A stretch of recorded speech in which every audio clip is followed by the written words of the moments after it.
නොවැම්බර් පළඳ යෙදී තිබෙන ලෝක ළමා දිනය වෙනුවෙන් උස්ම ව්‍යාපෘතිය හරහා අප පාසලේ දරුවන් සමග එකතු වී පැළ රෝපණය කරනවා.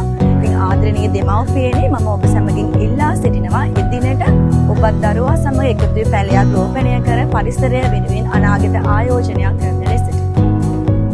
I'm Chaturika Jayasekara from Rashida International School. To celebrate the Children's Day on the 1st of October, we have joined our hands with Kusma project organized by Youth Hub. So I invite all the parents with your child